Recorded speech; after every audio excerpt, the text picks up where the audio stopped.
بھوانا چنوٹ میں انسداد پولیو مہم 28 فروری سے 2 مارچ تک ضلع بھر میں جاری رہے گی، جبکہ مزید 2 دن بھی پولیو ٹیموں کو متحرک رکھا جائے گا تاکہ کسی سے بھی رہ جانے والے بچوں کو قطرے پلا کر 100% ہدف مکمل کیا جائے۔ مزید جانتے ہیں ناصر علی کارب کی اس رپورٹ میں۔ بھوانا چنوٹ انسداد پولیو مہم 28 فروری سے 2 مارچ تک ضلع بھر میں جاری رہے گی، جب مزید 2 دن پولیو ٹیموں کو متحرک رکھا جائے گا، بچوں کو قطرے پلا کر 100% ہدف مکمل کیا جا سکے۔ اس پولیو مہم میں 2,39,748 بچوں کو پولیو ویکسین پلانے کا ٹارگٹ رکھا گیا ہے اور اس میں محکمہ ہیلتھ کی 1080 ٹیمیں حصہ لیں گی۔ تمام محکمہ ذمہ داری کا مظاہرہ کریں، کسی قسم کی غفلت یا کوتاہی ہرگز برداشت نہیں کی جائے گی۔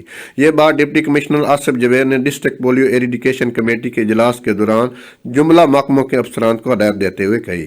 اجلاس میں assistant commissioner C O health doctor Mushtaq Bashir Aqib, D H O doctor Shahzad Khalil, vice M S D H Q ہسپتال ڈاکٹر صادق، ڈپٹی ہیلتھ نمائندہ W H O C O education Zafar Abbas Rehan, deputy director social welfare Shahbaz Khan, نمائندہ سیکورٹی کے علاوہ دیگر محکموں کے افسران بھی موجود تھے۔ ناصر علی